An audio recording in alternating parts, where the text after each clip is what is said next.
no compromise. உங்க சைடுலயும் எங்க சைடுலயும். It's a GT promise. GT Holidays, South India's #1 travel brand. உங்கள் தங்க நகையை அதிக விலைக்கு விற்கவும் மற்றும் அடகில் இருக்கும் தங்க நகையை மீட்டெடுத்து அதிக விலைக்கு விற்கவும் உடனே அணுகவும். Prime gold hub 9840551787. இண்டிகோவோட க்ரோத் பார்த்தீங்கன்னா இன்றைக்கி வந்து 428 ஏர்கிராஃப்ட்ஸ் வச்சுருக்காங்க. ரொம்ப யங் ஏர்கிராஃப்ட்ஸாக இருக்குது, பார்க்குறதுக்கு பலபலன் இருக்கும், பார்க்குறதுக்கு எல்லாமே நல்லாயிருக்கும். Operations and everything is like very good. But are they சேஃபா அப்படின்னு கேட்டால் வந்து டெஃபினட்டாக I would say like they are not safe. நான் ஒரு சின்ன ஒரு ஸ்டாட் மட்டும் சொல்கிறேன். இது பண்ணுறேன் உங்களுக்கு. கிட்டத்தட்ட 55% பைலட்ஸு டே டைம் டியூட்டியில் வந்து எக்ஸசிவ் ஸ்லீப்பினஸ் ஃபீல் பண்ணியிருக்காங்க. எங்களுக்கு ஒரு லெக்லையும் போயிட்டு ஆமாங்க. 67% pilots they have admitted they have fallen sleep on the duty. ஆனால் ஏர்லைன்ஸ் என்ன பண்ணுறாங்கன்னா அவங்களோட ப்ராஃபிட்ஸ் இதை மட்டும்தான் பார்க்குறாங்க. டாப் மோஸ்ட் 5 ஸ்ட்ரெஸ்ஃபுல்லான ஜாப் எதுன்னு பார்த்தீங்கன்னா வந்து அதில் ஒன்று வந்து பைலட்டாக இருக்கிறது வந்து ஒன் ஆஃப் த ஸ்ட்ரெஸ்ஃபுல்லான ஜாப். உலகத்திலேயே வச்சு எந்த பைலட்ஸ் ரொம்ப அதிக அளவில் ஸ்ட்ரெஸ்ஃபுல்லாக இருக்கிறாங்க அப்படின்னு பார்த்தீங்கன்னா இந்தியன் பைலட்ஸ் தான். அந்த 2 ஸ்ட்ரெஸ்ஃபுல்லாக இருக்கும்போது என்ன ஆகுதுன்னா, இப்போ நம்ம ஏர் இண்டியா கிராஷ் பார்த்தோம் இல்லையா, MH370 பார்த்தோம் இல்லையா, முக்கால்வாசி இதெல்லாமே பார்த்தீங்கன்னா வந்து மோர் லைக் ஹியூமன் எரர்ஸ் ஆகிறதுக்கான வாய்ப்பு தான். அதாவது ஒரு வருஷத்தில் ஒரு பைலட்னால 1000 மணி நேரம் தான் பறக்கணும். இதுதான் ரூல், இதுதான் ஸ்டாண்டர்ட், இன்டர்நேஷனல் ஸ்டாண்டர்ட். ஒரு டியூட்டிக்கு இன்னொரு டியூட்டிக்கும் உங்களுக்கு மினிமம் ஒரு 48 hours of rest and sleep இருக்கணும். அப்போ தான் அடுத்த டியூட்டியில் அவன் ஃப்ரெஷ்ஷாக இருப்பாங்கிறது இன்டர்நேஷனல் ஸ்டாண்டர்ட். நீங்கள் 48 மணி நேரம் கொடுக்க வேண்டிய ரெஸ்ட்டில் நீங்கள் வந்து 36 மணி நேரத்தில் நீ திரும்பி டியூட்டிக்கு வா அப்படிங்கும்போது அவன் ஒரு நாள் வந்துடும், 2 நாள் வந்துடும். இதே தொடர்ச்சியாக கண்டினியூஸாக பண்ணிட்டு இருக்கும்போது அவன் பாடி வந்து தாங்காது. ஒரு ஸ்டேஜில் என்ன ஆகுதுன்னா, இவங்க வந்து பயங்கரமான மோனோப்ளைஸை இவங்க மட்டுமே வளர்ந்துட்டு இருக்காங்க. இந்தியன் கவர்மெண்ட் அதுக்கு சப்போர்ட் பண்ணிட்டு இருக்கு. மோனோப்ளைஸ் ஆகும்போது என்ன ஆகுன்னு பார்த்தீங்கன்னா, நான் வச்சதான் சட்டம், நான் வச்சதான் இதுங்கிற மாதிரி அவங்க வந்து சட்டத்தை வந்து தனக்கு ஏற்ற மாதிரி பெண்ட் பண்றதுக்கான இதுல இருக்கு. கிட்டத்தட்ட மனுஷங்களுடைய உயிரில் விளையாடுறாங்க சார். ஆமாங்க. இது வந்து பைலட்டுடைய பிரச்சனை மட்டும் கிடையாது, பொதுமக்களுடைய பிரச்சனை. இது எல்லாத்தோட பிரச்சனை. நான் ஏன் ரெக்ரூட் பண்ணணும்? இருக்கிற க்ரூ வச்சு ரன் பண்ணிக்கலாம். என்ன வந்து இது சொல்ல முடியுமா அப்படிங்கிற மாதிரியான ஒரு பியூர் ஈகோ. கிட்டத்தட்ட ஒரு 2 லட்சம் பேர்த்துக்கு மேல டோட்டலா எல்லாத்தோட வாழ்க்கையும் அன்னைக்கு ஒரு 3 நாள் வந்து அப்படி இறுக்கி பிடிச்சிட்டாங்க. இப்போ வேற கழுத்தை பிடிச்ச மாதிரி கழுத்தை பிடிக்கும்போது கதறாங்க. இண்டிகோ பண்ணது அராஜகம் அப்படின்னா டிஜிசிஏ பண்ணது அயோக்கியத்தனம். ஒரு கார்பரேட் இந்தியன் கவர்மெண்ட்டை மண்டி போட வச்சிருக்காங்க. இந்தியாவை மண்டி போட வச்சுட்டாங்க. இந்தியன் டிசாஸ்டர், நேஷனல் டிசாஸ்டர் இது அவங்களுக்கு. ஆதனையர்களுக்கு அன்பு வணக்கம். இன்று நம்மோடு X pilot and aviation psychologist திருமிகு ராகவேந்திரன் அவர்கள். வணக்கம் சார். வணக்கம் தாமரைச்செல்வன். நல்லா இருக்கீங்களா சார்? நல்லா இருக்கேன் சார். சிறப்பாக இருக்கேன். குறிப்பாக இண்டிகோ ஒரு மிகப்பெரிய ஒரு சர்வதேச இஷ்யூவாக வந்து மாறி இருக்கு. எல்லா ஏர்போர்ட்ஸ்லையும் வந்து பேசஞ்சர்ஸ் வந்து ரொம்ப கடுமையாக போராடிக்கிட்டு இருக்காங்க. அந்த வீடியோலாம் பார்க்கும்போது நமக்கே வந்து ரொம்ப கஷ்டமாக இருக்குது. ஸோ ஒரே நாளில் கிட்டத்தட்ட ஒரு 300-400 ஃப்ளைட்ஸ் வரைக்குமே வந்து கேன்சல் பண்ணியிருக்காங்க. இண்டிகோவில் ஒரு மிகப்பெரிய ஒரு பிரச்சனை இருக்குது. இண்டிகோடைய CEO வந்து மன்னிப்புலாம் கேட்டிருக்காரு. இந்த பிரச்சனையோட ஆரம்ப புள்ளி, மையப்புள்ளி எங்கே ஆரம்பிச்சிருக்கு? இந்த பிரச்சனையை பற்றி விரிவாக சொல்ல முடியுமா? ஓகே, கண்டிப்பாக. முதல்ல 200-300ன்னு சொன்னீங்க. ஆக்சுவலாக வந்து முதல் நாள் 200-300, அதுக்கு அடுத்த நாள் 500, அதுக்கு அடுத்த நாள் 1000 ஃப்ளைட்ஸ் கேன்சல் பண்ணியிருக்காங்க. இப்போ 1000 ஃப்ளைட்ஸ் கேன்சல் பண்ணியிருக்காங்கன்னு பார்த்தீங்கன்னா அது வந்து ஒரு நேஷனல் டிசாஸ்டராக தான் வந்து யூனிட்டு செய்யட்டேன். ஏன் அப்படின்னா அது ஒரு ஏர்லைன்ஸ் இல்லை, அந்த ஒரு ஏர்லைனுங்கிறது வந்து ஒரு மோனோப்ளைஸ்டு, அவங்க தான் மேஜர் ஹோல்ட். இந்தியன் ஏவியேஷனில் கிட்டத்தட்ட 66% மேலே வந்து ஹோல்ட் பண்ணியிருக்கிறது யாருன்னு பார்த்தீங்கன்னா வந்து இண்டிகோ தான். அதுக்கு அடுத்தது யார் வச்சுருக்காங்க, ஒரு 20% யாருன்னு பார்த்தீங்கன்னா வந்து ஏர் இண்டியா. ஸோ கிட்டத்தட்ட 86% இவங்களே தான் ஹோல்ட் பண்ணுறதால இப்போ இவங்க ஒரு ஏர்லைன்ஸோட இது என்ன ஆகுதுன்னா, ஹோல் இந்தியாவோட இதுவுமே வந்து கிரிப்பிள் பண்ணிடுது. அந்த மாதிரி தான் இருக்குது. சரி, இந்த பிரச்சனை எங்கேருந்து ஆரம்பிச்சிருக்கு, ஏன் ஆரம்பிச்சிருக்கு அப்படின்னு பார்த்தீங்கன்னா, உலகத்திலேயே வச்சு 5 ஸ்ட்ரெஸ்ஃபுல்லான டாப் மோஸ்ட் 5 ஸ்ட்ரெஸ்ஃபுல்லான ஜாப் எதுன்னு பார்த்தீங்கன்னா வந்து அதில் ஒன்று வந்து ஃப்ளையிங் ஆஸ் அ பைலட்டாக இருக்கிறது வந்து ஒன் ஆஃப் த ஸ்ட்ரெஸ்ஃபுல்லான ஜாப். அந்த ஸ்ட்ரெஸ்ஃபுல்லான ஜாப்பில் உலகத்திலேயே வச்சு எந்த பைலட்ஸ் ரொம்ப அதிக அளவில் ஸ்ட்ரெஸ்ஃபுல்லாக இருக்கிறாங்க அப்படின்னு பார்த்தீங்கன்னா இந்தியன் பைலட்ஸ் தான். ஆமாம், இந்தியன் பைலட்ஸ் வந்து உங்களுக்கு வந்து வெளியே பார்க்கறதுக்கு வந்து ஒரு ரொம்ப ஹை பேயிங் ஜாப் இருக்க மாதிரி. ஒரு நாளைக்கு 8 மணி நேரம் தான் வேலை, எல்லாருக்குமே 8 மணி நேரம் தான் வேலை. அதையும் தாண்டி ரெஸ்ட் நிறைய இருக்கும். ஹோட்டல்ஸ், அதுக்கப்புறம் அங்க போயிட்டு நாம வந்து ஜாலியா இருக்கிறது, அதுக்கப்புறம் பெர்க்ஸ் நிறைய இருக்கும்ல. அத இன்ஸ்டாகிராம்ல ஒரு சில பைலட்ஸ் தான் அவங்கள பத்தின வீடியோஸ் தான் போடும்போது நாமளும் பைலட் ஆக மாட்டோமா, அந்த லக்ஸரியான லைஃப்க்கு நாமளும் போக மாட்டோமாங்கிற ஆசை எல்லாருக்கும் இருக்கும்ல. கரெக்ட். ஆனா அது ரியாலிட்டி அதுவா இல்ல என்ன ரியாலிட்டியா? இல்ல, ரியாலிட்டி அது இல்ல. இந்த ரியாலிட்டி இந்த ஆசைக்காக தான் பாத்தீங்கன்னா இந்த பைலட்டுக்கான பூம் எப்போ வந்துச்சு பாத்தீங்கன்னா வந்து 2005-06 பீரியட்ல தான் வந்து இந்த பைலட்டுக்கான பூம். அப்பதான் வந்து அது வரைக்கும் உங்களுக்கு டைரக்டாக ஃப்ளையிங் இஸ் ஒன்லி ஃபார் ரொம்ப மேட்டுக்குடி மக்களுக்கான ஒரு இதாக மட்டுமே இருந்த போது ஒரு அப்பர் மிடில் கிளாஸான ஆளுங்களுக்கும் கொஞ்சம் வெளியே போய் படிச்சுட்டு வரலாம், உங்களுக்கு பெரிய லெவலில் இது தேவை கிடையாது, ஃப்ளையிங் ஸ்கில்ஸஸ் மட்டும் தனியாக அங்கே போய் லைசன்ஸ் எடுத்துகிட்டு வரலாங்கிறது ஒரு 2006 தான் 2005-2006 தான் பூம் வந்துச்சு. அந்த பீரியடில் தான் நான் எல்லாமே போய் ஃப்ளையிங் பண்ண ஆரம்பித்தோம், இது பண்ண ஆரம்பித்தோம். அப்போ இந்தியாவில் ஃப்ளை பண்ண முடியுமான்னு கேட்டு இந்தியாவில் ஃப்ளை பண்ணுறதுக்கான வாய்ப்புகளும் வசதிகளும் குறைவு. வாய்ப்புகள் இருந்தாலும் அந்த வாய்ப்புகள் வந்து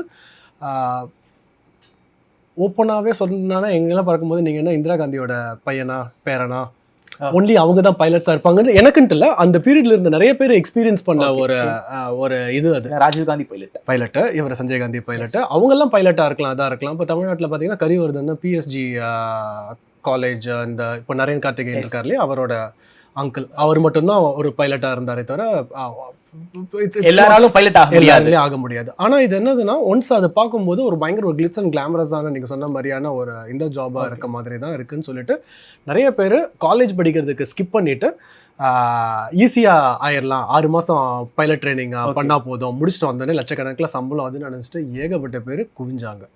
பட் ஒன்ஸ் ஃப்ளையிங்கில் வந்து பறக்கணும் வரும்போது என்ன ஆகுதுன்னா வந்து the body is not meant for flying. நம்மளோட உடல், மனித உடல் வந்து தரையில் நடப்பதற்காக மட்டுமே படைக்கப்பட்ட ஜீவராசிகள், ஜந்துக்கள்.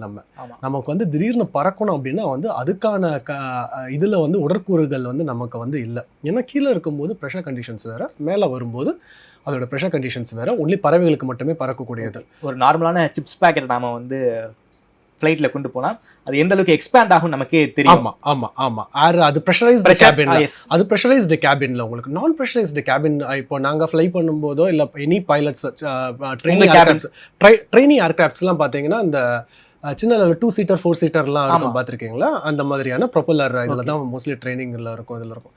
அதில் போகும்போதே நிறைய பேருக்கு வந்து கடுமையான உடல் உபாதைகளும், அது வந்து பார்க்கறதுக்கு வந்து ரொம்ப நல்லா இருக்கும் மாதிரி வந்து சில பேர்லாம் சத்தத்தை கேட்டாலே வாந்தி குடங்குடமா எடுப்பாங்க. நம்ம மெடிக்கலாக ஃபிட்டாக இருக்கணும் போல இருக்கே. மெடிக்கலாக ஃபிட்டாக இருக்கணும், அதுக்கு வந்து சைக்கலாஜிக்கலாகவும் ஃபிட்டாக இருக்கணும். அப்போ என்னன்னா வந்து பாடி வந்து இவ்வளவுதான் அதனால் தாக்கு பிடிக்க முடியும் அப்படிங்கிறது ஏகப்பட்ட ரிசர்ச்னாலையும் systematic and scientific way of ரிசர்ச்சில் இவ்வளோதான் இந்த பாடினால தாங்க முடியும். ஒரு ஃப்ளையிங்கே பண்ணாலும் இது பண்ணாலும் நீங்கள் 8 மணி நேரம் 10 மணி நேரம் எங்கள் டியூட்டியில் லேண்டில் நீங்கள் பண்ணலாம்.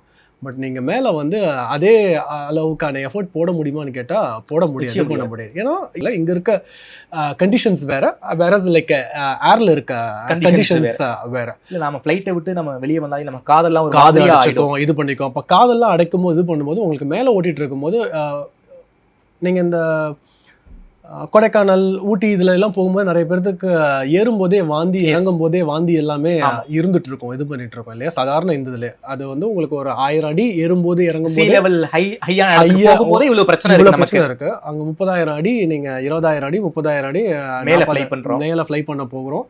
அப்போ அந்த இடத்துல வந்துட்டு இருக்கு, நான் வந்து ஃப்ளை பண்ணிட்டு இருக்கேன், இப்போ எனக்கு வந்து ஒமட்டுது, எனக்கு வாந்தி வருது, எனக்கு கொஞ்சம் தலை சுத்தலா இருக்கு, கொஞ்சம் ஓரம் கட்டிட்டு நான் படுத்துக்கிறேன், இது பண்ணிக்கிறேன். அதேதான். அப்போ இது வந்து முதல்ல வந்து எல்லாரும் ஆர்வப்பட்டு ஆசைப்பட்டு வந்தாலும் உடல் ஒத்துழைக்காததால இந்த இதுக்கு வந்து உடலும் ஒத்துழைக்கணும், மனமும் ஒத்துழைக்கணும். ஏன்னா இந்த இதுல நம்ம டெசிஷன் மேக்கிங்ஸ் எல்லாம் நம்ம வந்து தரையில இருந்து எடுக்கிறதுக்காக பழக்கப்பட்ட உடம்பு இது. இப்போ நீங்க மேலே போகும்போது உங்களோட டெசிஷன் மேக்கிங்கும் பயாலஜிக்கலா எல்லாமே உங்களுக்கு வந்து மாறும். உங்களுக்கு ஆழ்கடலில் உங்களுக்கு முத்து குளிக்கிறதுக்கு உள்ளே போவாங்க இல்லையா, அவங்கெல்லாம் பார்த்தீங்கன்னா உள்ளே போயிட்டு டபால்னு மேலே வந்துட மாட்டாங்க. மேலே வந்து என்ன பண்ணும், லங்ஸ் ப்ரெஷர் டிஃப்ரென்ஸில் வெடிச்சிடும், இது பண்ணிடும். அந்த மாதிரி உங்களுக்கு மேலே போகும்போது இங்கே இருக்க ப்ரெஷர் கண்டிஷன்ஸ் வேறு, மேலே இருக்க ப்ரெஷர் கண்டிஷன்ஸ் வேறு. அப்போ உள்ளே இருக்க சின்ன சின்ன கேப்லரிஸு, வெயின்ஸு, அதுக்குள்ளே இருக்கக்கூடிய பயாலஜிக்கல் ஃபேக்டர்ஸ்லாம் வந்து வேறு மாதிரி இருக்கும். கீழே நீங்கள் 2 மணி நேரம் ஒரு டியூட்டி பண்ணுறதுக்கும், கீழே ஒரு 8 மணி நேரம் டியூட்டி பண்ணுறதுக்கும், மேலே உங்களுக்கு 2 மணி நேரம் பண்ணுறதுக்குமே இதாகும். பாடி வந்து உங்களுக்கு வந்து அவ்வளவு டயர்ட் ஆகும் தான். பாடி டயர்ட் ஆகும்போது உங்கள் டெசிஷன் மேக்கிங்ஸும் வந்து ரொம்ப டயர்ட் ஆகும், அதாகும். அப்போது அந்த ஃப்ளையிங் வந்து வெறும் மிஷினை மட்டுமே நம்பி இருக்கான்னு கேட்டால் மிஷினை மட்டுமே நம்பி இருக்கிறது கிடையாது. ஃப்ளையிங் ஆட்டோமேட்டிக்காக ட்ரோன்ஸ் எல்லாம் பறக்குது இல்லையா, வெறும் ட்ரோன்ஸ் நம்ம அது மட்டும் இல்லை, அங்கே வந்து அவங்க ஹியூமன் பீயிங்கோட இன்ட்ராக்ஷன் இருக்கு. இன்ட்ராக்ஷன் அவர் தான் அங்கே இதை ஃப்ளை பண்ணுறாரு, லிட்டரலாக ஃப்ளை பண்ணுறாரு. அப்போ அந்த இடத்துல வந்து ஃபஸ்ட்டு ஒரு பைலட் வந்து ஏவியேட் பண்ணணும், அப்புறம் நேவிகேட் பண்ணணும், அப்புறம் கம்யூனிகேட் பண்ணணும். இதுதான் ஆர்டர், ஏவியேட், நேவிகேட் அண்ட் கம்யூனிகேட். முதல்ல வந்து பறக்கணும், இது பண்ணணும், அந்த கண்டிஷன்ஸுக்கு இதுக்கு பறக்கணும், தலை சுத்தம், உங்களுக்கு வாந்தி வர மாதிரி இருக்கும். சில ஃபேக்டர்ஸ்லாம் உங்களுக்கு சில கிளைம்ஸ்லாம் போகும்போது உங்களுக்கு ஜி ஃபேக்டர்ஸ், நீங்கள் ஒரு 80 கிலோ இருக்கீங்கன்னா உங்கள் மேலே வந்து இன்னொரு 80 கிலோ மூட்டை வச்ச மாதிரி இருக்கும். 2Gனா இன்னொரு 80 கிலோ மூட்டை வச்ச மாதிரி இருக்கும், அவ்வளோ ப்ரெஷர் இருக்கும். இதே வந்து 3G 4G இந்த இதிலெல்லாம் இந்த ஜெட் பைலட்ஸ்லாம் இருக்காங்க இல்லையா, அவங்க பாடிலாம் பார்த்தீங்கன்னா அந்த பாடி மேலே கிட்டத்தட்ட ஒரு 5G பறக்கிறாங்க அப்படின்னா வந்து 80 × 5 எவ்வளோங்க? ஓகே, 400 கிலோ மூட்டை அவங்க மேலே கான்ஸ்டண்ட்டாக இருந்துகிட்டு இருக்க மாதிரியான ஒரு இது இருக்கும். ஓகே, ஸோ அவ்வளோ ப்ரெஷர்ஸ் அண்ட் கண்டிஷன்ஸஸ் இருக்கும். அப்போ அதில் வந்து ஹியூமன் ஃபேக்டர்ஸுங்கிறது தான் வந்து பயாலஜிக்கல் ஃபேக்டர்ஸ் வந்து ரொம்ப ரொம்ப முக்கியமானது. அதை முடிச்சதுக்கப்புறம் தான் நீங்கள் வந்து பேசிக்கான PPLே வாங்க முடியும், ப்ரைவேட் பைலட் லைசன்ஸுங்கிறதே வாங்க முடியும். அப்போது உலகத்தில் எல்லா ஃப்ளையிங் இதையும் ரெகுலேட் பண்ணுறது, மானிட்டர் பண்ணுறது இந்த ICAO இந்த மாதிரியான இவங்கெல்லாம் என்ன பண்ணியிருக்காங்கன்னா பேசிக்கான ஒரு ஸ்டாண்டர்ட் இருக்குது. என்ன ஸ்டாண்டர்ட் சார்? இவ்வளோ தான் உடம்பு தாங்கும் அப்படிங்கிறதுக்கு. அதாவது ஒரு வருஷத்தில் ஒரு பைலட்னால 1000 மணி நேரம் தான் பறக்கணும். இதுதான் ரூல், இதுதான் ஸ்டாண்டர்ட், இன்டர்நேஷனல் ஸ்டாண்டர்ட். ஒரு வருஷத்தில் 1000 மணி நேரம் தான் உங்களால் பறக்கணும். அதுக்கு மேலே பறக்கக்கூடாது. 1000 மணி நேரத்துக்கு மேலே வந்து பறந்துச்சு நான் வந்து இப்போ இதாக இருக்கேன், ஜாஸ்தி பறக்கிறேன், இது பண்ணுறேன், ஓகே, அதெல்லாம் வாய்ப்பே இல்லை. ஒரு மாதம்னு பார்த்தீங்கன்னா உங்களுக்கு 100 மணி நேரம் இல்லை மேக்ஸிமம் ஒரு 120 மணி நேரம் ஒரு மாதத்துக்கு. ஒரு நாளைக்குன்னு பார்த்தீங்கன்னா 8 மணி நேரம் சில இதில் மேக்ஸிமம் ஒரு 10 இது போகலாம். இவ்வளோ தான் வந்து ஒரு ஃப்ளையிங் டியூட்டி. அதே மாதிரி ஒரு டியூட்டி இன்றைக்கி நான் 8 மணி நேரம் பறந்துட்டேன், நாளைக்கு இமீடியட்டாக 8 மணி நேரம் பறக்கிறேன், இன்னொரு இதில் 2 மணி நேரம் பறக்கிறேன்னா தொடர்ச்சியாக பறக்கவும் முடிஞ்சால் பறக்க முடியாது. ஓகே, பறக்கவும் கூடாது, ரெஸ்ட் இருக்கணும், ரெஸ்ட் எடுக்கணும். கண்டிப்பாக அந்த பாடிக்கு வந்து ரெஸ்ட் தேவை. அந்த பாடி என்ன ஆகுனா வந்து உங்களுக்கு வந்து உள்ளே வந்து சர்காடியன் ரிதம் அப்படின்னு சொல்லிட்டு நம்ம உடம்புக்குள்ளாரே ஒரு பயாலஜிக்கல் கிளாக் இருக்கும். ஓகே, அது காலையில் விடிஞ்சதுலேருந்து நைட்டு இதாகிற வரைக்கும் இங்கே நமக்கு இந்த கிளாக் இருக்க மாதிரி நமக்குள்ளார ஒரு பயாலஜிக்கல் கிளாக் இருக்குது. எத்தனை மணிக்கு நம்ம தூங்குறோம், எத்தனை மணிக்கு எழுந்திரிக்கிறோம், இது பண்ணுறோம் அப்படிங்கிறது. இந்த பயாலஜிக்கல் கிளாக்குங்கிறது என்ன ஆகும்னா வந்து சர்காடியன்றதும் பைலட்ஸ் எல்லாத்துக்குமே வந்து பயங்கரமாக அஃபெக்ட் ஆகும். நார்மலாக இருக்க ரெகுலர் ஆளுங்களுக்கு மாதிரியான இப்போ ஒன்றும் இல்லை, நைட் டியூட்டிஸில் இருக்க இவங்களுக்கு night shift employees, IT employees night ஷிஃப்ட்டில் போகிறவங்களுக்கு எவ்வளோ ஸ்ட்ரெஸ் இது இருக்குன்னு சொல்கிறாங்க, இது பண்ணுறாங்க. அப்போ அதை விட ஒரு 8 மடங்கு 10 மடங்குக்கு மேலே பைலட்ஸுக்கு இருக்குது. அப்போது அவங்க எடுக்கக்கூடிய சின்ன சின்ன டெசிஷன்ஸ் மேக்கிங்ஸ் எல்லாமே ரொம்ப பெரிய இம்பாக்டையும் இதுவுமே கொடுக்கறதுனால compulsory you need to like rest them. Okay, இதுதான் ஒரு இன்டர்நேஷனல் ஸ்டாண்டர்ட். ஒரு நாளைக்கு வந்து 8 to 10 hours தான் பறக்கணும்னு சொல்கிறீங்க. ரெஸ்ட் எத்தனை நாள் சார் இருக்கும்? ரெஸ்ட்டு வந்து உங்களுக்கு வந்து இன்டர்நேஷ்னல் இதில் படி ஃபெட்டிக், இது பேர் வந்து ஃபெட்டிக்ங்கிறது அயற்சியாக தமிழ் சோர்வு. ஸோ சோர்வை வந்து ஒரு லெக்லேயும் இதுலேயும் வந்து நம்ம பைலட்ஸ் வந்து ரெகுலேட்டர்ஸ்ட்டை வந்து சொல்லுவாங்க, எங்களுக்கு வந்து இந்த லெக் கொடுத்தாங்க டியூட்டி வந்து from Delhi to Singapore on drop Chennai டெல்லியிலேருந்து சென்னை வருவாங்க. சென்னை வந்து காமராஜில் இறங்குவாங்க. அப்புறம் காமராஜ்லேருந்து உங்களுக்கு காமராஜ் ஏர்போர்ட்லேருந்து வேறு வண்டியை எடுத்துகிட்டு இது பண்ணிவிட்டு க்ரூ எடுத்துகிட்டு திரும்ப இதுக்கு போவாங்க, அண்ணா இன்டர்நேஷ்னலுக்கு போவாங்க, அங்கே செக்இன் பண்ணுவாங்க, அங்கேருந்து எடுத்துகிட்டு திரும்ப சிங்கப்பூர் போவாங்க, சிங்கப்பூர் போய் இறங்குவாங்க, இது பண்ணுவாங்க. பட் இதில் ஃப்ளையிங் ஹவர்ஸில் பார்த்தீங்கன்னா இதில் ஒரு 2 hours, இதில் ஒரு 3 hours, அதில் ஒரு 2 hours மாதிரி தான் இருக்கும். ஆனால் இதுக்கு முன்னாடியும் பின்னாடியும் பண்ண வேண்டிய இதெல்லாம் பார்க்கும்போது பார்த்தீங்கன்னா டோட்டலாக ஒரு 17 hours மேலே வந்துடும் உங்களுக்கு பர் டே வந்துடும் உங்களுக்கு ஈஸியாகவே. உங்களுக்கு ஒரு ஃப்ளை பண்ணுறீங்க அப்படின்னா ஒரு 8 hours ஃப்ளை பண்ணுறீங்கன்னா ஒரு 17 hours ஆஃப் வேக்ஃபுல்னஸ் இருக்கும். நீங்கள் ஆன் டியூட்டிக்கு நீங்கள் இப்போ 4 மணிக்கு நீங்கள் ஃப்ளைட் எடுக்கிறீங்கன்னு வச்சுக்கோங்களேன், நான் 3 மணி வரைக்கும் தூங்கிட்டு கரெக்டாக 3:30 ஏஞ்சி நம்ம போயிடலாம். நம்ம சாதாரண ஒர்க்கில் அப்படி பண்ண முடியும். நீங்கள் 4 மணிக்கு ஃப்ளை பண்ணுறீங்கன்னா 2.5 மணி நேரத்துக்கு முன்னாடி நீங்கள் இதில் இருக்கணும், ஏர்போர்ட்டில் இருக்கணும்,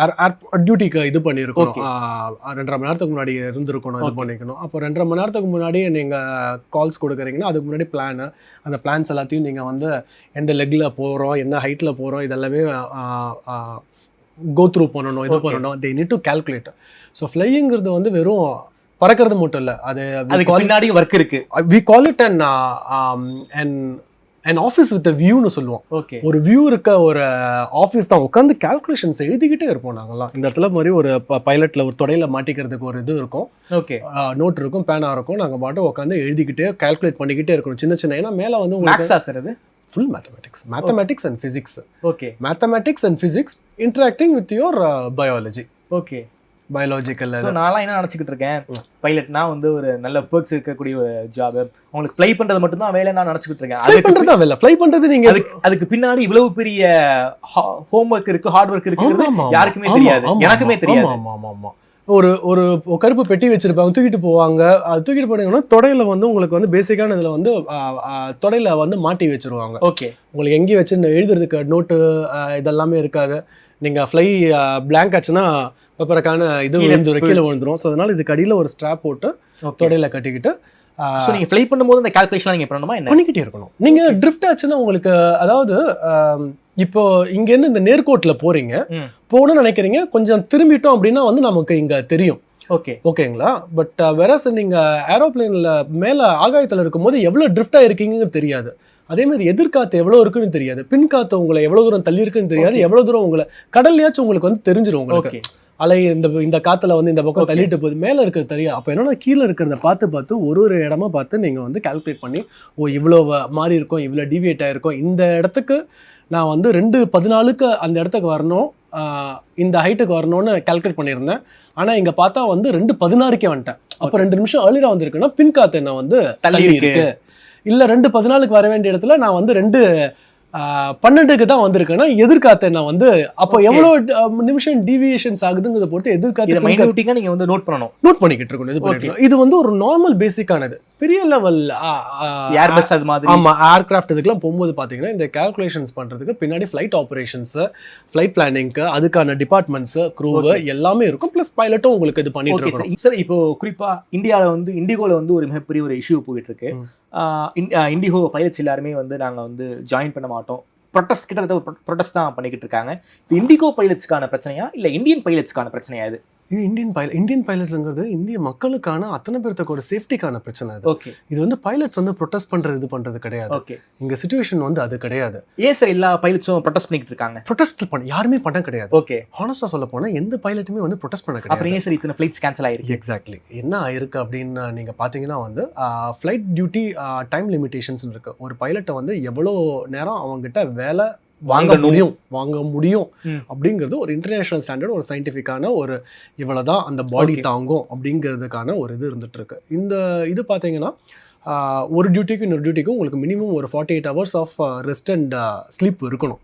அப்போ தான் அடுத்த டியூட்டியில் அவன் ஃப்ரெஷ்ஷாக இருப்பாங்கிறது இன்டர்நேஷனல் ஸ்டாண்டர்ட். நீங்கள் 48 மணி நேரம் கொடுக்க வேண்டிய ரெஸ்ட்டில் நீங்கள் வந்து 36 மணி நேரத்தில் நீ திரும்பி டியூட்டிக்கு வா அப்படிங்கும்போது அவன் ஒரு நாள் வந்துடுவான், 2 நாள் வந்துடுவான். இதே தொடர்ச்சியாக கண்டினியூஸாக பண்ணிட்டு இருக்கும்போது அவன் பாடி வந்து தாங்காது. ஓகே சார், சின்ன இன்டரப்ஷன் சார். சொல்லுங்கள். ஒருத்தர் 8 hours ஃப்ளை பண்ணுறாரு, நெக்ஸ்ட் டே அவருக்கு ஆஃப் டே கூட வச்சுக்கலாம், ரெஸ்ட் இருக்காரு, அடுத்த நாளே வந்து டியூட்டியில் ஜாயின் பண்ணி ஆகணுமா? இல்லை. ஓகே. அதுதான் அந்த 36 மணி நேரம் இங்கே வந்து 36 மணி நேரம் தான் கொடுக்குறாங்க. ஆக்சுவலாக உங்களுக்கு வந்து 48 மணி நேரம் தேவை. உங்களுக்கு அந்த சைக்கிள் வந்து பாடி வந்து ரீசெட் ஆகும். உங்களுக்கு ரீசெட் ஆகாமல் நீங்கள் பண்ணிட்டு இருந்தீங்கன்னா அது சிறுக சிறுக அந்த பாடியோட இது வந்து உங்களுக்கு வந்து நீங்கள் ஒன்றும் இல்லை பிரதர், அதில் எப்படி சொல்லணும்னா 17 hours ஆஃப் நீங்கள் வேக்ஃபுல்னஸ் இருந்துச்சுன்னு வச்சுக்கோங்களேன், நீங்கள் ஆல்கோஹால் கன்சியூம் பண்ணாமே உங்கள் பாடியில் வந்து கிட்டத்தட்ட ஒரு 0.5% ஆஃப் ஆல்கோஹால் சாப்பிட்ட ஒரு கண்டிஷன்ஸ்க்கு ஒரு 4 பெக்கு சாப்பிட்ட ஒரு அட்லீஸ்ட் ஒரு 2 இதுக்கு சாப்பிட்ட ஒரு இதாச்சும் இருக்கும் வித்தவுட் கன்சியூமிங் ஆல்கோஹால். ஸோ அப்போ நீங்கள் இது எவ்ரி சிங்கிள் டேவே நீங்கள் சேர எப்படி ஆகிட்டு இருக்குன்னு பார்த்தீங்கன்னா உடம்பு வந்து பயங்கரமான சோர்வும் அயற்சியும் போயிடும். ஸோ அப்போ இன்டர்நேஷனல் ஸ்டாண்டர்ட்ஸில் பேசிக்காக இதுதான் கண்டிஷன்ஸ். இன்டர்நேஷனலாக இதை வந்து ஃபாலோ பண்ணுறாங்க, ஆனால் இந்தியாவில் மட்டும் ஃபாலோ பண்ணுறது கிடையாது. இந்தியாவில் மட்டும் ஃபாலோ பண்ணுறது கிடையாது. ஓகே. இந்தியாவில் ஏன் ஃபாலோ பண்ணுறது கிடையாதுன்னா இப்போ கமர்ஷியல் ரீசன்ஸ் தான், ப்ராஃபிட் ரீசன்ஸ் தான். ஒரு நீங்கள் இந்தியாவில் வந்து பைலட்ஸ்லாம் வந்து கதறிட்டு இருக்காங்க. ஹானஸ்டாக சொல்ல போனோம் 97% நான் ஒரு சின்ன ஒரு ஸ்டாட் மட்டும் சொல்கிறேன், இது பண்ணுறேன் உங்களுக்கு. கிட்டத்தட்ட 55% பைலட்ஸு டே டைம் டியூட்டியில் வந்து எக்ஸசிவ் ஸ்லீப்பினஸ் ஃபீல் பண்ணியிருக்காங்க. அநியாயத்துக்கு தூக்கம் சொருகுது, இது பண்ணுறது எங்களால் இது பண்ண முடியாமல் இருக்கான்னு 55% பைலட்ஸ் அட்மிட் பண்ணியிருக்காங்க. எங்களுக்கு ஒரு லெக்லையும் போயிட்டு இருக்கு சார். ஆமாங்க. அடுத்தது பார்த்தீங்கன்னா வந்து 67% pilots they have admitted they have fallen asleep on the duty. தூக்கத்தில் இதை ஆன் டியூட்டியில் இருக்கும்போது உங்களுக்கு வந்து பாடி தாங்க முடியாமல் தூங்கி கீழே விழுந்திருக்காங்க. கன்சென்ட் இல்லாமல் தூங்குனது. கன்சென்ட்டில் தூங்குறது வேற விஷயம். ஓகே. கன்சென்ட் இல்லாமல் உங்களுக்கு வந்து மைக்ரோ நாப்ஸோ ஒரு இதுங்கிறது டக்குன்னு சொருகி விழுறது.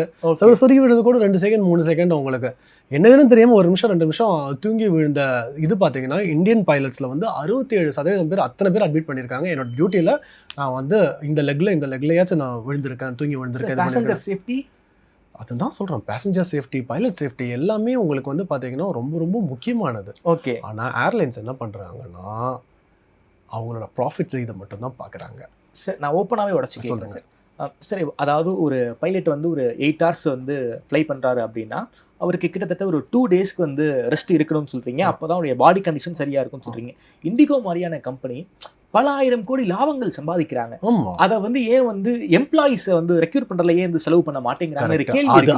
அதுதான் இங்கே இது உங்களுக்கு என்ன பார்த்தீங்கன்னா இவங்க இந்த தடவை பண்ணியிருக்க இந்த இண்டிகோ இஷ்யூஸஸ் வந்து நம்ம உள்ளுக்குள்ள இந்த 8 மணி நேரம் 10 மணி நேரம் சின்ன டீட்டெயில்ஸ்குள்ளே போகாமல் இன்னும் கொஞ்சம் டீட்டெயில்டாக உங்களுக்கு ஒரு ப்ராடக்ட் ஒரு இதாக ஒன்று சொல்லணும் அப்படின்னு பார்த்தீங்கன்னா இண்டிகோ பார்த்தீங்கன்னா ஒன் ஆஃப் த யங்கஸ்ட் சமீபத்தில் ஆரம்பிக்கப்பட்ட 13 வருஷத்தில் ஆரம்பிக்கப்பட்ட ஒரு ஏர்லைன்ஸு. அவங்களோட வளர்ச்சி வந்து ரொம்ப ஃபினாமினலானது. கிட்டத்தட்ட 428 ஏர்க்ராஃப்ட்ஸை வந்து வச்சுருக்காங்க.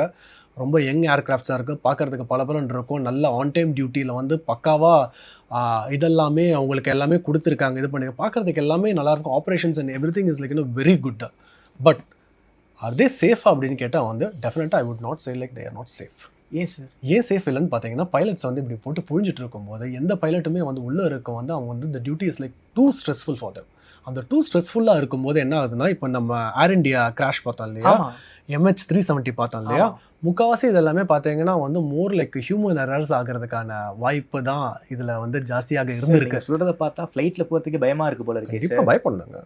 அஞ்சுவது அஞ்சாமை பேதமை, இதுக்கு நீங்கள் பயப்பட்டு தான் ஆகணும். அதுக்காக தான் பைலட்ஸ் எல்லாம் அடிச்சுக்கிற முடியறதில்ல அவங்களால. சரி, இவ்வளோ இஷ்யூ இருக்குன்னு எக்ஸ் பைலட்டாக நீங்கள் வந்து இவ்வளவு பேசுகிறீங்க, பைலட்ஸ் யாரும் பேச மாட்டாங்க? பேசியிருக்க இல்லை, பேசுகிறாங்க, இது பண்ணுறாங்க. ஏன்னா அது பைலட்ஸோட அசோசியேஷனில் இதில் கிட்டத்தட்ட ஒரு 12 வருஷமாக இதுக்கான போராட்டம்லாம் பண்ணி இது பண்ணி அட்லீஸ்ட் இன்டர்நேஷனல் ஸ்டாண்டர்ட் அளவுக்காச்சும் எங்களுக்கு ஒரு மினிமம் ரெஸ்ட்டு ஒன்று கொடுங்க, இது பண்ணுங்க. இதை ஏன் சார் இண்டிகோ வந்து அட்ரஸே பண்ண மாட்டேங்கிறாங்க? ஏன் வந்து நிறைய பைலட்ஸ் ப்ராஃபிட்டா? இதுதான், வேற ஒன்றுமே கிடையாது. உங்களுக்கு எப்படின்னா இது வந்து ஒரு 10-12 வருஷமா இண்டிகோங்கிறது விட்டுருங்க, 10-12 வருஷமா DGCA is the regulator for Indian aviation. இதில் டிஜிசிஏ அதை வந்து இவங்க பைலட் டியூட்டிஸை என்ன பண்ணுவாங்கன்னா ஒரு லெக் பறந்து முடிச்சதுக்கப்புறம் என்ன பண்ணுவோம், ஃபெட்டிக் ரிப்போர்ட்டை வந்து அவங்க வந்து போடும். இந்த லெக்ல வந்தோம், இத்தனை மணிக்கு வந்தோம், இந்த லெக்ல வந்ததில் நான் வந்து எனக்கு வந்து டயர்ட் ஆகிடுச்சு, தூங்கிட்டேன், கொஞ்சம் ரொம்ப சோர்வாக இருந்துச்சு, எங்களால் இந்த இது முடியல அப்படிங்கிறது ஒரு இது ரிப்போர்ட்ஸ்லாம் ஃபைல் பண்ணணும். அந்த ரிப்போர்ட்ஸ் வந்து டிஜிசியை வந்து கலெக்ட் பண்ணுவாங்க. இது பண்ணுவாங்க. கலெக்ட் பண்ணிவிட்டு இவன் ஏர்லைன்ஸுக்கு வந்து அவங்க ரெகுலேட்டர்ஸ்லேயே சொல்லுவாங்க, இது பண்ணுவாங்க, அப்பா நீங்கள் உன்னோட இந்த லெக்கில் வந்து இவ்வளோ இது வந்திருக்கு, ஃபெட்டிக் ரிப்போர்ட்ஸ் வந்திருக்கு. இந்த ஃபெட்டிக் ரிப்போர்ட்ஸ் வந்திருக்குன்னா 4 ஃபெட்டிக் ரிப்போர்ட் 10 ஃபெட்டிக் ரிப்போர்ட் வந்த உடனே இமீடியட் அதை அட்ரஸ் பண்ணுவாங்க. ஓகே. பட் ஆனால் இங்கே வந்து அட்ரஸ் பண்ணாமல் பைலப்பாவே இருந்துட்டு இருக்கும்போது இவங்க வந்து 10-12 வருஷமாக கதறி இருக்காங்க. இந்தியன் பைலட்ஸ் வந்து 10-12 வருஷத்துக்கு மேலேயாகவே வந்து கதறிட்டு இருக்காங்க. உடம்பு முடியறதில்ல, ஒத்துழைக்கிறதில்ல, இது பண்ணுறதில்ல. ஏன்னா அவங்களுக்கு முழிச்சிருக்கும் போது ஒரு ஜாம்பி மாதிரி தான் அவங்க இருப்பாங்க, இது பண்ணுவாங்க. உங்களுக்கு எப்போ தூங்குறோம், எப்போ எந்திரிக்கிறோம், எது பகல் எது ராத்திரி என்ன இதுன்னே தெரியும் ஓரளவுக்கு இருக்கு. இல்லை இருந்தாலும் என்னன்னா வந்து அது ஜாஸ்தி ஸ்ட்ரெஸ்ஃபுல் ஆகும்போது உங்களுக்கு அந்த டைமில் எடுக்க வேண்டிய சிச்சுவேஷன்ஸுக்கு முடிவுகளில் விபரீதமாக போய் முடியக்கூடிய அத்தனை சாத்தியக்கூறுகளுமே அங்கே இருக்குது. இதை இவங்க ரிப்போர்ட்லாம் வந்து சொல்லும்போது 3 வருஷத்துக்கு முன்னாடி, ஒன்றும் இல்லை, சென்னையில் 3 வருஷத்துக்கு முன்னாடி இந்த ஃபெட்டிக் ரிப்போர்ட்ஸை பற்றியே பண்ணும்போது இருந்தாலும் ஏர்லைன்ஸ் வந்து புஷ் பண்ணும்போது ஹோல் மாசாக இங்கே இருக்க எல்லா மேனேஜ்மெண்ட்டில் இருக்கவங்க ரிசைன் பண்ணிட்டு போனாங்க. No, this is like against இதுன்ட்டு 3 வருஷத்துக்கு முன்னாடி இது நடந்திருக்கு. சென்னையில் இருக்க மேனேஜ்மெண்ட் வந்து ரிசைன் பண்ணிட்டு போனாங்க. ஓகே. ஃப்ளைட் ஆப்ரேஷன்ஸில் இருக்க மேனேஜ்மெண்ட்டில் இருக்கவங்க வந்து நோ, இது வந்து நீங்கள் வந்து அநியாயத்துக்கு வந்து உங்கள் ப்ராஃபிட்டுக்காக சின்ன ப்ராஃபிட்ஸுக்காக இதுக்காக வந்து ரொம்ப இது பண்ணுறீங்க. It's like against safety. இது சார் சின்ன ப்ராஃபிட்டாக இருந்தாலும் ஆனால் ஹோல்சமாக பார்க்கும்போது பெரிய ப்ராஃபிட் தான். பெரிய ப்ராஃபிட். அப்படி அந்த பெரிய ப்ராஃபிட்டில் கொஞ்சத்தை எடுத்து எம்ப்ளாயிஸ் ரெக்யூர் பண்ணுறதுல செலவு பண்ணுறதுல என்ன பிரச்சனை இருக்குது இண்டிகோவுக்குன்னு தான் நான் கேட்குறேன். ஒரு பிரச்சனை ஈகோ தான் உங்களுக்கு, அப்சல்யூட் ஈகோ. நான் ஏன் பண்ணணும், நான் ஏன் இது பண்ணணும். அதாவது எப்படி நாங்கள் உங்களுக்கு ஒரு கார்பரேட்னு வந்துருச்சுன்னு வச்சுக்கோங்க, மனுஷனுடைய உயிரில் விளையாடுறாங்க சார். ஆமாங்க. இது வந்து பைலட்டுடைய பிரச்சனை மட்டும் கிடையாது, பொதுமக்களுடைய பிரச்சனை. இது எல்லாத்தோட பிரச்சனை. உங்களுக்கு நீங்கள் யோசிச்சு பார்த்தீங்கன்னா ஒரு இண்டிகோ மாதிரியான ஒரு ஏர்லைனை ஒரு ஹோல் தேசத்தையும் இந்த 5 நாள் மண்டி போட வச்சுட்டாங்க. ஹானஸ்டாக சொல்ல போனால் Yes, அதான் reality தான். இந்தியன் கவர்மெண்ட் மண்டி போட வச்சுட்டாங்க. Yes. அதாவது இதை இப்போ நான் சொல்லியிருந்தது FTTL வந்து 12 வருஷமாக கதறி போராடி அதை வந்து இம்ப்ளிமெண்ட் பண்ணணும்னு சொன்னாங்க. இது பண்ணாங்க 20 மந்த்ஸுக்கு முன்னாடி, கிட்டத்தட்ட 2 வருஷத்துக்கு முன்னாடியே வந்து இதுதான் வந்து FTTL-ஓட new duty. Earlier it was like 36 hours, இப்போ வந்து 48 hours ஆஃப் ரெஸ்ட். ஒரு இதில் வந்து வீக்கில் வந்து 2 நைட் டியூட்டிஸ் தான் கொடுக்கணும். ஓகே, 2 நைட் டியூட்டிஸ் தான் கொடுக்கணும். 2 நைட் டியூட்டிக்கு மேலே கொடுக்கக்கூடாது அப்படிங்கிறது நியூ ரூல். ஆனா இண்டிகோ நிறைய நைட் ஃபிளைட்ஸ் ரன் பண்றாங்களே. அதுதான் வர நைட் ஃபிளைட்ஸ் ரன் பண்றது பிரச்சனை இல்லை. எந்த க்ரூவை வச்சு தான் ரன் பண்றீங்க அப்படிங்கிறத. அதுவும் இவ்வளவு டயர்டான க்ரூ வச்சு தான் நைட் ஃபிளைட்ஸ் ரன் பண்ணிட்டு இருக்காங்க. ஆமாம் இவ்வளோ டயர்டான க்ரூவை வச்சு தான் ரன் பண்ணிட்டு இருக்கோம், பைலட்ஸ் வச்சு ரன் பண்ணிட்டு இருக்கும்போது அதுக்காக தான் இந்த ஸ்டாண்டர்ட் ரூலை வந்து இன்டர்நேஷ்னல் ரூலில் வந்து ஃபாலோ பண்ணணும் அப்படிங்கிறதுல ஒன்றும் இல்லைங்க. ஏர் இண்டியா கிராஷ் நடந்தது. ஆமாம், அது ஃபஸ்ட்டு இதே பார்க்கும்போது இமீடியட்டாகவே வந்து அந்த அவங்க கொடுத்த ரிப்போர்ட்டே பார்ஷியல் ரிப்போர்ட். அந்த பார்ஷியல் ரிப்போர்ட்டே directly it's showing it's towards the பைலட்டுங்கிற மாதிரி தான், பழி போடுற மாதிரி இது மாதிரி தான் இருந்துட்டு இருக்கு. அப்போது பைலட்டோட fitting is like very important. ஏன்னா the machines are operated by human beings. அப்போ ஹியூமன் பீயிங்களோட டிசிஷன் மேக்கிங்கும் இதுவும் அவங்களோட சோர்வு அயற்சி அவங்களோட உடல் எப்படி ஒத்துழைக்குது இது உழைக்குதுங்கிறது வந்து ரொம்ப முக்கியமானது. இப்போ நான் ஐ வில் ஜஸ்ட் ஃபுல்லாக கொஞ்சம் சொல்லி இது பண்ணிடுறேன். ஸோ இந்த ஃப்ளைட் டியூட்டி டைம் லிமிடேஷன்ஸை வந்து ரொம்ப வருஷமாக இவங்க பைலட்ஸ் எல்லாம் கதறிட்டு இருக்க இது பண்ணிட்டு இருக்க. இங்கே வந்து நம்மளோட இந்த ரிப்போர்ட் வந்து ரொம்ப ஜாஸ்தி ஆகிட்டு இருக்கு, ஃபெட்டிக் ரிப்போர்ட்ஸ். இந்த ஃபெட்டிக் ரிப்போர்ட்ஸும் மழை போல் குவிஞ்சிட்டு இருக்க இது பண்ணிட்டு இருக்க. ஒரு இதில் இன்டர்நேஷ்னல் ஸ்டாண்டர்ட்ஸுக்கு வந்து இன்டர்நேஷ்னல் பைலட்ஸ் வந்து இந்தியாவில் வந்து ஃப்ளை பண்ணுறதுக்கும் அவங்க வந்து ரொம்ப தடுமாறுறாங்க, கஷ்டப்படுறாங்க, இது பண்ணுறாங்க போது ஒரு 2 இயர்ஸுக்கு முன்னாடி இம்ப்ளிமெண்ட் பண்ணிடலாம் அப்படின்னா. ஏன்னா இதை வந்து இம்ப்ளிமெண்ட் பண்ணாமல் வச்சுட்டு இருந்தது யாருன்னு பார்த்தீங்கன்னா வந்து ஏர்லைன்ஸோட லாபினால தான் வந்து ரெகுலேட்டர்ஸை வச்சு இம்ப்ளிமெண்ட் பண்ண வேண்டாம் அப்படின்னு தெரியும். ஏன்னா இம்ப்ளிமெண்ட் பண்ணாங்க அப்படின்னா என்ன ஆகுன்னா அவங்க 10 to 15 வெறும் 10 to 15% ஒரு எக்ஸ்ட்ரா பைலட்ஸஸ் எடுக்க வேண்டியது இருக்கும். வெறும் 10 to 15% பைலட்ஸ் மட்டும்தான் எடுக்க வேண்டியது. கம்மியான அமௌண்ட். அவ்வளோதான் அதுதான் வரும். வெறும் 10 to 15% தான் எடுக்க வேண்டியது இருக்கும்.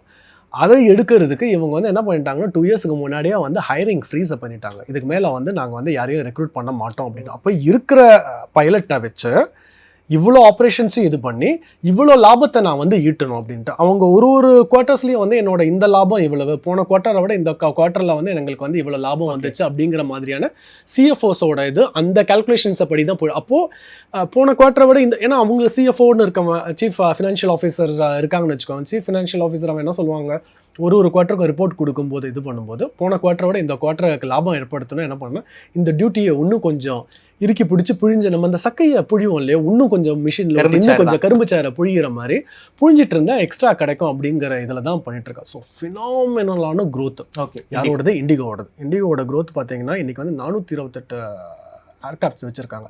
வேறு இந்தியாவில் வந்து சாதாரணமாக வந்து ஏர்லைன்ஸ் ரன் பண்ணுறதுங்கிறது வந்து ரொம்ப கஷ்டமான, உலகத்திலேயே எல்லா இடத்துலையுமே வந்து ஏர்லைன்ஸ் ரன் பண்ணுறது கஷ்டமான விஷயம். அதில் எஸ்பெஷலி இந்தியாவோட டிஜிசிஎல்ல வந்து ரன் பண்ணுறது இன்னுமே கஷ்டமான விஷயம். அதில் இப்படி அடித்து பிடிச்சி வச்சுருக்காங்கன்னு பார்த்தீங்கன்னா ரொம்ப எஃபிஷியண்ட்டான, ரொம்ப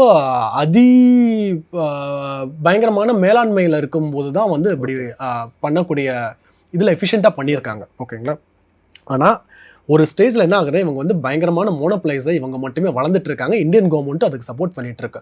மோனோப்ளைஸ் ஆகும்போது என்ன ஆகுன்னு பார்த்தீங்கன்னா நான் வச்சதான் சட்டம், நான் வச்சதான் இதுங்கிற மாதிரி அவங்க வந்து சட்டத்தை வந்து தனக்கு ஏற்ற மாதிரி பெண்ட் பண்றதுக்கான இதில் இருக்கு. கிட்டத்தட்ட இண்டிகோ தான் மோனோபோலி. இண்டிகோ தான் மோனோபோலி. டொமஸ்டிக்கை பொறுத்த வரைக்கும் இண்டிகோ ஃபிளைட்ஸ் தான் எல்லாரும் இந்தியா விரும்புறது கிடையாது. இண்டிகோ தான் இருக்கு. இண்டிகோ தான் மோனோபோலியா இருக்கும்போது என்ன ஆகுனா மற்றவங்க எல்லாமே இந்த FDTL வந்து ஒத்துக்கிட்டாங்கன்னா வேற இது இல்லை. என்னங்க ஆப்ஷன்ஸ் 10 to 15% ஆகாஷா ஒத்துக்கிட்டாங்க, ஏர் இந்தியா ஒத்துக்கிட்டாங்க, ஸ்பைஸ் ஜெட் ஒத்துக்கிட்டாங்க. ஏன்னா இவங்களுக்கு மட்டும் ஒத்துக்கிறது என்னன்னு பார்த்தீங்கன்னா வந்து இப்போ வந்து இந்த இடத்துல வந்து ஒரு ஈகோ, மிகப்பெரிய ஈகோ. நான் ரொம்ப பெரியவன்டா, நான் வந்து ரொம்ப பெரிய ஆள், நான் ஏன் ஒத்துக்கணும்? நான் சொன்னால் வந்து டிஜிசிஏவே கண்ட்ரோல் பண்ண முடியும். சிவில் ஏவியேஷன் அவங்களுக்குள்ள இருக்க லாபிங்க, அங்கே போயிட்டு இருக்க இந்திய அரசாங்கத்தை இண்டிகோ கட்டுப்படுத்துறாங்க. ஆமாம், இந்திய அரசாங்கம் ஹோல் இந்தியன் டிரான்ஸ்போர்ட்டே உங்களுக்கு 5 நாளில் உங்களுக்கு மண்டி போட வச்சுட்டாங்களேங்க. அப்போ இது என்ன ஆகுதுன்னா 2 பெரிய கிரிமினல் ஆக்ட் நடந்திருக்குங்க இந்த இடத்துல. ஆக்ட் 1 என்னதுன்னு பார்த்தீங்கன்னா வந்து 20 மாதத்துக்கு முன்னாடி FDTL வந்து இம்ப்ளிமெண்ட் பண்ணி இந்த டைமுக்குள்ளே இம்ப்ளிமெண்ட் பண்ணணும்னு சொல்லியிருக்காங்க. இவங்க 20 மாதத்தில் வந்து ஒரு பைலட்டு கூட அவங்க வந்து ரெக்ரூட் பண்ணவே கிடையாது. அந்த ரெக்ரூட் பண்ணுற ப்ராசஸ் எப்படின்னு பார்த்தீங்கன்னா வந்து முதல்ல ரெக்ரூட் பண்ணணும், அப்புறம் பைலட் இண்டெக்ட் பண்ணணும். இண்டெக்ட் பண்ணதுக்கப்புறம் அவங்கள வந்து இந்தியன் இதுக்கு ட்ரெயின் பண்ணணும். இந்தியன் இதுக்கு ட்ரெயின் பண்ணதுக்கப்புறம் வந்து மறுபடியும் இத்தனை லெக் ஹவர்ஸ் அதுக்கான சாஃப்ட்வேர்ஸை அப்டேட் இந்த மாதிரியான ஒரு பெரிய இது இருக்குது. பட் 20 மாதம் போதுமானு கேட்டால் போதுமான இதுதான். ஏன்னா ஏற்கனவே இந்தியாவில் ஏகப்பட்ட பைலட்ஸ் வந்து வேலை இல்லாமையே தான் இருந்துட்டு இருக்காங்க. ஸோ அதனால வந்து அது ஒரு பெரிய இது கிடையாது. இவங்க என்னன்னா வந்து நான் ஏன் ரெக்ரூட் பண்ணணும் இருக்கிற க்ரூ வச்சு ரன் பண்ணிக்கலாம், இருக்கிற க்ரூ வச்சு ரன் பண்ணிக்கலாம், என்ன வந்து இது சொல்ல முடியுமா அப்படிங்கிற மாதிரியான ஒரு பியூர் ஈகோ. அதுவும் நிறைய ஃப்ளைட்ஸ் வரை இப்போ ரன் பண்ண ஆரம்பிச்சிட்டாங்க. நிறைய ஃப்ளைட்ஸ் ரன் பண்ண ஆரம்பிச்சிட்டாங்க. பியூர் ஈகோயிஸ்டிக்கான ஒரு இதில் ஏன் ரன் பண்ணணும் அப்படிங்கும்போது ரெக்ரூட் பண்ணல, இது பண்ணல. சரி, அன்னைக்கு இருக்க ஆப்ரேஷன்ஸில் ஃப்ளை பண்ணியிருக்கலாம்னு பார்த்தா ஃப்ளை பண்ணியிருக்கலாம். ஏற்கனவே எல்லா ஃப்ளைட்ஸுமே இருந்துட்டு இருக்க க்ரூவை வச்சு ஃப்ளை பண்ண முடியும். ஸோ என்ன பண்ணாங்கன்னா இவங்க ஒன்றும் இல்லாமல் எல்லாத்தையும் கேன்சல் எல்லாத்தையும் கேன்சல் பண்ண உடனே என்ன இருக்குன்னா மக்கள் இந்த இடத்துல வந்து ஏர்போர்ட்டில் தவிக்கிறாங்க. ஏர்போர்ட்டில் தவிச்சா இவ்வளோ பெரிய எஃபிஷியண்ட்டான 74,000 கோடி சம்பாதிக்கிறாங்க லாபத்தை ஈட்டக்கூடியவங்க ஒரு வாட்டர் பாட்டிலோ ஒரு தண்ணியோ ஒரு இதுவோ ஃபுட்டோ ஏதோ கொடுத்துருக்கலான்னு பார்த்தா கொடுத்துருக்கலாம். அங்கே இருக்க க்ரூ கிரவுண்ட் ஸ்டாஃப்ஸ் மேனேஜ்மெண்ட்லாம் வந்து ஒன்றுமே எதுவுமே கண்டுக்காத மாதிரி இது பண்ணாத மாதிரி தான் இருந்துட்டு இருக்காங்க. ஒரு ஃபாதர் வந்து அதில் வந்து ஹிந்தியில் கதறாரு. என்ன கதறாருன்னா, என் பொண்ணுக்கு வந்து பீரியட்ஸு, கீழே ரத்தம் ஊற்றுது, ஒரு சானிட்டரி பேடுக்காச்சும் ஏதாவது ஏற்பாடு பண்ணுங்க அந்த இதெல்லாம் பார்த்தீங்கன்னா கொடூரமாக இருக்கும். அப்படி வந்து கதற விட்டாங்க. இது வந்து ஆர்கெஸ்ட்ரேட்டட், இது வந்து வெல் இன்ஜினியர்டு. இவங்க பண்ணது என்னன்னு பார்த்தீங்கன்னா பயங்கரமான மாஃபியாவோட இதில் இவங்க வந்து மக்களை கதற விட்டா இவங்க எப்போ செவி சாய்ப்பாங்க. இப்போ வந்து டிஜிசிஏ வந்து இன்டர்நேஷ்னல் ஸ்டாண்டர்டுக்கு வந்து நம்ம போய் பண்ணி தான் ஆகணும். 8 வருஷம் 10 வருஷத்துக்கு அப்புறம் இப்போ தான் கொடுத்துருக்காங்க. அந்த இதை வந்து உள்ளே போகணும் அப்படின்ட்டு இருக்குது. ப்ளஸ் ஏற்கனவே இப்போது நம்ம ஜூனில் ஏர் இண்டியா கிராஷும் நடந்திருக்கும் போது இன்னுமே ஒரு பதட்டம் பண்ணுறாங்க. அதை ஸ்ட்ரிக்ட்லாம் பண்ணல. அவங்க ஸ்ட்ரிக்ட் பண்ணியிருக்க வேண்டியது பண்ணியிருக்காங்க கேட்டால் பண்ணல. ஆனால் பேருக்காக இம்ப்ளிமெண்ட் பண்ண ட்ரை பண்ணுறாங்க. ஆனால் அந்த இம்ப்ளிமெண்ட் பண்ணுறதை வந்து இவன் வந்து எப்படி உடைக்கலாம், நீ இப்படி சொன்னா தானே உடைப்பா இது பண்ணும். இப்போ மக்களை கதற விடுற பாரு அப்படின்ட்டு என்ன பண்ணாங்க, வேணும்ட்டு எல்லா ஏர்கிராஃப்ட்ஸையும் வந்து இவங்க வந்து ஏற்கனவே ஷெட்யூல் இருக்க பைலட்ஸ் க்ரூவை வச்சு ஆப்ரேட் ரன் பண்ண முடியும். திட்டமிட்டு ஒரு 15% தான் வந்து உங்களுக்கு வந்து 85% ஆஃப் த ஏர்கிராஃப்ட்ஸ் அன்னைக்கு ரன் பண்ணிருக்கலாம். அந்த 3 நாளுமே ரன் பண்ணிருக்கலாம். அவங்ககிட்ட இருக்க ஏற்கனவே existing crew, existing pilots, existing ஸ்கெடியூல்ல வச்சு 80%. ஆனால் சர்வசாதாரணம் முதல் நாள் 200, அந்த ஏதோ ஒரு படத்தில் இப்படி சொடக்க போட்டோன்னே டக்குன்னு இது வரும். முதல் நாள் 200 கேன்சல் பண்ண, கதறல் 10, அடுத்த நாள் 500, இன்னும் கதறல் 10, அடுத்த நாள் 1000, அவ்வளோதான். ஹோல் இதுவே மண்டிட்டாங்க. அத்தனை பேரும் கதறதை பார்க்கும்போது ஏன்னா ஏர்லைனில் பறக்கிறவங்க எல்லாருமே கொஞ்சம் ஓரளவுக்கு இன்ஃப்ளூயன்ஷியலானவங்க. அவங்க கல்யாணத்துக்கு போக வேண்டியது, அவங்க சாவுக்கு துக்கத்துக்கு போக வேண்டியது, வாழ்க்கையில் எவ்வளோ முக்கியமான தருணங்கள்லாம் இருக்கும்போது அத்தனை பேர்த்தையுமே என்ன பண்ணியிருக்காங்கன்னா வந்து உங்களுக்கு வந்து கழுத்தை பிடிச்சி நெரிக்கிற மாதிரி பகடைக்காயா ரேன்சம் மாதிரி பிடிச்சி ஒரு ஏர்போர்ட்லேயும் இவங்க எல்லாத்தையும் வைக்கும்போது பார்த்தீங்கன்னா கிட்டத்தட்ட ஒரு 2 லட்சம் பேர்த்துக்கு மேலே 2 லட்சம் இதுக்கு மேலே வந்து டோட்டலாக எல்லாத்தோட வாழ்க்கையும் அன்னைக்கு ஒரு 3 நாள் வந்து அப்படி இறுக்கி பிடிச்சிட்டாங்க. இப்போது வேற பிடிச்ச மாதிரி கழுத்தை பிடிக்கும்போது கதறாங்க. அப்போது வேற வழி இல்லாமல் இவங்க என்ன சொல்கிறாங்கன்னா வந்து டிஜிசிஏ ஏற்கனவே வந்து நாங்கள் எடுத்திருப்போம், எங்களால் சாதாரணமாக சொன்னால் எடுக்க முடியாது, ஆனால் மக்கள்கிட்டேருந்து ஒரு பயங்கரமான கதறல் வந்ததால் நாங்கள் எடுத்துட்டோம், இது பண்ணிட்டோம்னு சொல்லிட்டு அந்த FDTL வந்து ரிமூவ் பண்ணிட்டாங்க. இப்போ என்ன ஆகுதுன்னா வந்து இவங்க பண்ணது அராஜகம்னா யாரு, இண்டிகோ பண்ணது அராஜகம் அப்படின்னா டிஜிசிஏ பண்ணது அயோக்கியத்தனம். அதாவது இண்டிகோவுக்காக அந்த இதையே இண்டிகோக்காக பண்றதுங்கிறது இல்லாம மக்கள் இப்படி கதறாங்க, இது பண்றாங்க, வேற என்ன பண்ண முடியும் அப்படிங்கிறது வந்து ரிவோக் பண்ணிட்டாங்க. இவங்க வந்து லிட்டரலா இந்திய அரசாங்கத்தையும் இந்திய இதையுமே டோட்டலா வந்து ஒரு மோனோபோலி எப்படி லிட்டரலா மண்டியிட வச்சுட்டாங்க. ஓகே, ஹோல் இந்தியன் இதுலவே வந்து அத்தனை பேர்த்தையுமே ஸ்டண்ட் ஆக்கி கிரிப்பிள்ட் ஆக்கி எல்லாரும் முட்டி போடுங்கடா இதுங்கிறாங்க மாதிரி எல்லாத்தையும் வந்து கிரிப்பிள்ட் ஆக்கிட்டாங்க, நொண்டி ஆக்கி வச்சுட்டாங்க, இது பண்ணிட்டாங்க 5 நாள். இப்போ வேற வழியே இல்லாமல் நம்ம இதனால தான் வந்து மோனோபோலி வந்து என்றைக்குமே வந்து மோனோபோலி ஆகட்டும் டியூவோபோலி ஆகட்டும் எனி பிஸ்னஸுக்கு it is a recipe for disaster. அது இதாக not only for airlines, communication ஆகட்டும், 2 எல்லாமே இந்தியன் கவர்மெண்ட்டோட இது எல்லாமே ப்ரைவேட்டைசேஷன் அண்ட் இதில் போயிட்டு இருக்கும்போது இப்படி தான் போயிட்டுருக்கு. இன்றைக்கி நமக்கு வந்து கவர்மெண்ட்டுக்கு வந்து we don't have an airlines. நாளைக்கு ஒரு பெரிய டிசாஸ்டர் நடக்குது, வேறு எங்கேருந்தோ கூட்டு வரும். இப்போ நைஜீரியாலேருந்து இதுலேருந்தெல்லாம் கோவிட் பீரியடில் கூட்டு வந்தாங்க, வேறு இடத்துலேருந்தெல்லாம் கூட்டு வந்தாங்க, இது அந்த மாதிரி கூட்டு வரணும். இது வரணும்னா எவ்வளோ டிக்கெட்ஸ் வைப்பாங்க, இது பண்ணுவாங்க. இதை வச்சிருக்காங்க பாருங்கள், 7,000 ரூபாய் இருக்க வேண்டிய டிக்கெட்டை வந்து 1,37,000 ரூபாய் வைக்கிறாங்க, இது பண்ணுறாங்க. அப்போ என்னதுன்னா இவங்க 2 பேருமே கூட்டு அதனால தான் டூவோபோலின்னு சொல்கிறது. நான் இந்த பக்கம் பிடிச்சி வச்சுக்கிறேன், நீ எல்லாம் இன்க்ரீஸ் பண்ணுறது இன்க்ரீஸ் பண்ணிக்கோ, இது பண்ணிக்கோ. அப்போ அதில் அப்படி ஒரு பயங்கரமான ஒரு கொள்ளை போச்சு, இது போச்சு. 2 பேரும் அன்கோ போட்டிருக்காங்க குவார்டர். ஆமா, இவங்க எப்பவுமே அதனால தான் இந்த பேர் டூவோபோலி அப்படின்னு சொல்றது. It's not just monopoly around. Monopoly இவன் வந்து ஷேர்ல வந்து உங்களுக்கு 66% மார்க்கெட்டை வந்து இவங்க பிடிச்சி வச்சிருக்காங்க. 20% அதுதான். ஆனா எப்படின்னா வந்து இந்த இதுல வந்து பைலட்டை வந்து கதர்னா இல்ல மேனேஜ்மெண்ட்டை சண்டை போட்டான் அப்படின்ட்டு ரிசைன் பண்ணிட்டு வந்தான்னா அவன் அங்க ஹையர் பண்ண மாட்டான். If he gets fired here he will not be hired there.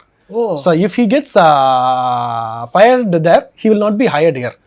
So அப்போ இவங்க வந்து வெளியே வாய்ஸ் அவுட் பண்ணுறதுக்குல அடுத்தது என்னன்னா பைலட்ஸோட சாட்ஸ் இவங்க ஃப்ரெண்ட் இந்த குரூப்ஸ்லாம் இருக்கும்போது எல்லாமே ஸ்பைஸ் பாட்ஸஸ் எல்லாமே வச்சிருக்காங்க, இது பண்ணியிருக்காங்க. யாரெல்லாம் வந்து கொஞ்சம் வோக்கலாக பேசுகிறாங்களோ அவங்கள என்ன பண்ணுவாங்கன்னா கரெக்டாக அந்த இதில் வந்து உள்ளே கூப்பிட்டுருவாங்க, இது பண்ணிடுவாங்க. கூப்பிட்டு தனியாக ஏதாவது அசிங்கப்படுத்துறது, அவமானப்படுத்துறது. ஸோ இது வந்து டோட்டலாக வந்து ஒரு பயங்கரமான ஒரு அராஜக மாஃபியா கார்ட்டல் ரேஞ்சில் தான் வந்து உங்களுக்கு வந்து இண்டிகோ வந்து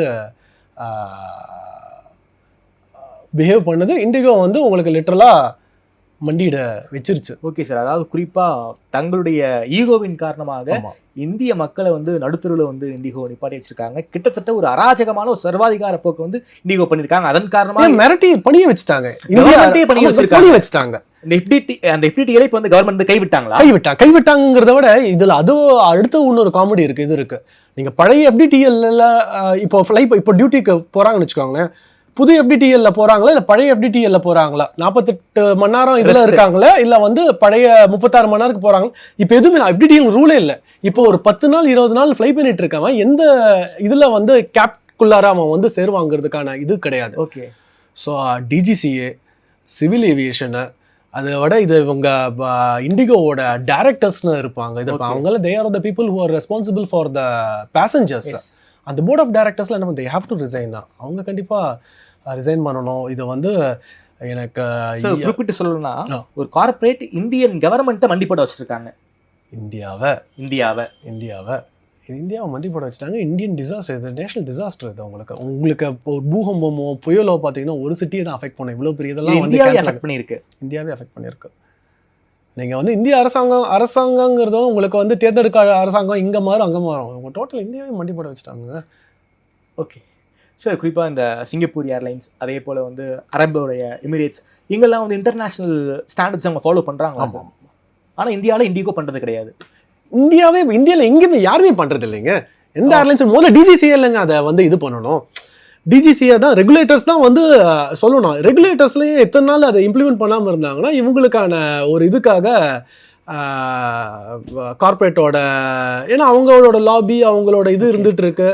ஸோ அதனால வந்து அவங்க இம்ப்ளிமெண்ட் பண்ணாமல் இருந்தாங்க. இப்போ இதில் நடந்த விபத்து இருக்கு இல்லையா, ஏர் இண்டியா கிராஷ் ஆகட்டும் இல்லை MH370 திரும்ப இப்போ ரீஸ்டார்ட் பண்ணியிருக்காங்க தேடுதல், அதெல்லாம் பார்க்கும்போது இன்னும் நிறைய இதில் பார்க்கும்போது இன்டர்நேஷ்னல் இதில் ஃபெட்டிக் வந்து ரிப்போர்ட் சிஸ்டத்தை வந்து ரொம்ப தீவிரமாக எல்லாருமே பார்க்குறாங்க. ஆனால் இந்தியா இதில் வந்து பார்க்கறது கிடையாது. ஏன் பார்க்கறது இல்லைன்னா இவங்களோட corporate only for pure profit, லாபம் மட்டுமே தான் முக்கியம். லாபம். சரி, இனிமேல் ஃப்ளைட்டில் போனால் பயம் இருக்கும் போல இருக்கே சார் எல்லாருக்கும். எனக்கே பயம் இருக்குங்க, ஆனஸ்டாக சொல்ல போனால் எனக்கு பயம் இருக்குங்க.